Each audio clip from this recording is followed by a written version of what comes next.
All right, Algebra 1, Chapter 1, Section 6, Relations. We can express relations in several ways. We have three different forms: a table, a mapping diagram, and a graph. So split your paper up into three sections. Make a graph for yourself. You can use the lines on your page, but do use a ruler or protractor. Go about 5 in all directions, and we're going to get to that graph in just a little bit.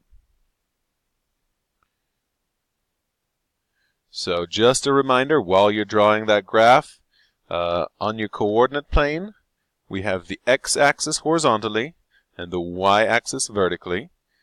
The quadrants are named: top right is quadrant 1, where we have positive on the x and positive on the y, and then they go counterclockwise 2, 3, and 4.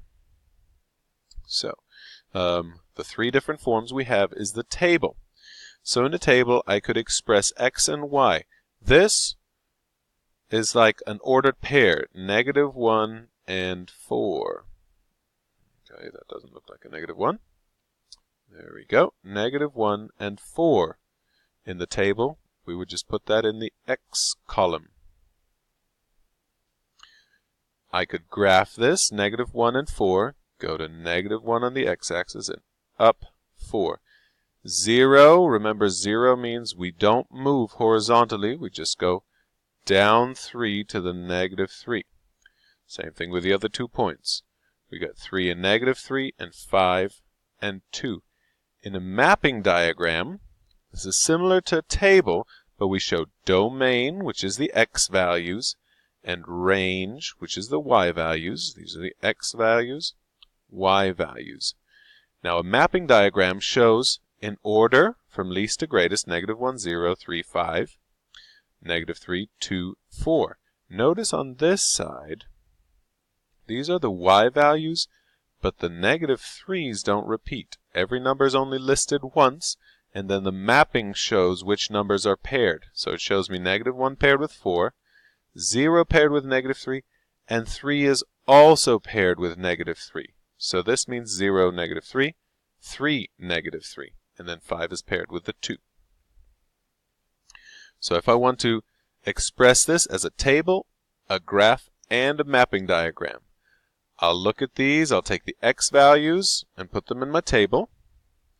So for the x values, I have 4, 3, -4, and 0. And then my y values, -3, 2, 1, and -3. Notice I didn't order these, I just listed them all basically like they're ordered pairs. I can graph them: 4 and -3, 3 and 2, -4 and 1, and 0 and -3. Or I could show them as a mapping diagram: domain and range. Now remember, this one we have to order from least to greatest. So I'm going to look at my x values. -4 is my smallest one. Then 0, 3, and 4. On the range, the y values, remember domain x, range y.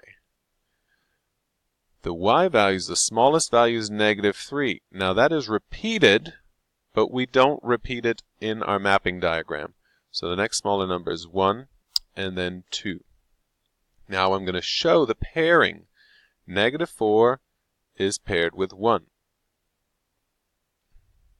Then 0 is paired with -3. 3 is paired with 2. And 4 is also paired with -3.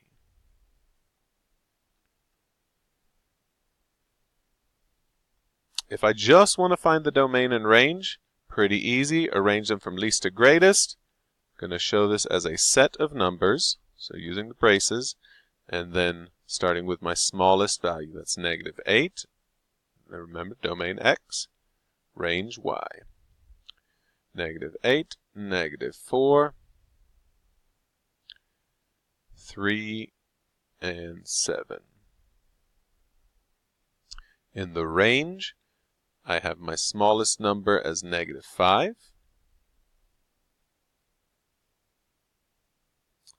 Then -1, 0, and 3. And that's all there is to it. List the x values from least to greatest for the domain. List the y values in order from least to greatest in the range.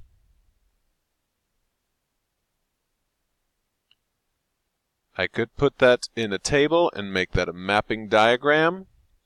Here we have them again listed from least to greatest. Mapping them out, 3 is paired with 0. -2 is paired with 1. 0 with -1. And -3 with 2.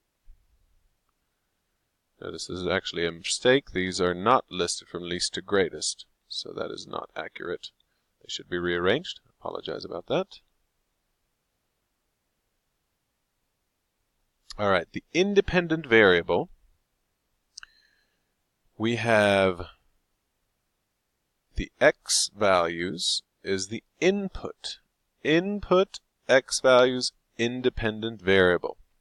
That's the variable in a relation that determines the output. So however much of this you put in determines how much you get out. However many hours you work, that's how much you're going to get paid. How many t-shirts you sell in your fundraiser, that's how much money you're going to make. This dependent variable, how much you get on the y, depends on what the x is. So if we want to identify independent and dependent variables, student council is selling tickets to the homecoming dance. The more tickets they sell, the more money they can spend on decorations. Okay, we have tickets sold, how many tickets they sell, that determines how much money they make. So this is going to be the x value, or the independent variable.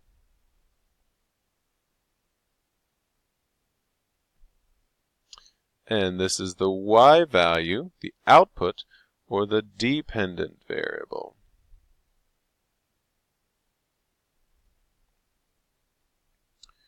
Now I can graph this too. If I was to graph it, I would put the tickets sold on the x-axis and the money. This would probably be a linear graph unless we're giving group rebates or rebates for buying a lot of tickets, but I would have a graph that would look something like this. And that is described as x increases. So as we sell more tickets, more money for decorations. We have more money for decorations, or money comes in for decorations. So as x increases, so y increases. And this is always going to be read from left to right. So x is always going to be increasing. We just need to determine, as x is increasing, does y increase or does it decrease? If you're analyzing a graph, interpreting the relations, you could look at a graph like this, say we're looking at a bike ride. What's happening? Well, time is passing and the distance traveled.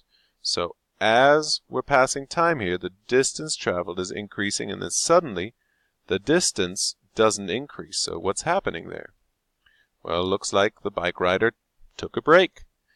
He stopped, he wasn't moving, and then a while later he got moving again. A little bit slower this time. Same thing here, next graph, driving to school. In this graph we can see there were two segments where the car was stopped, probably at a traffic light. At first they were driving pretty fast, perhaps they even got pulled over here. Then they drove slower and slower, or maybe they were in a school zone here. So that's analyzing it. You can see over time, there are two times the car was stopped. At first it was traveling fast and then slower. Here, income.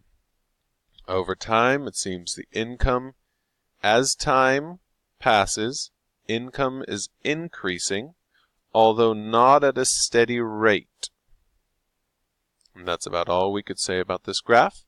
And that's all I have for you for today, section 1-6.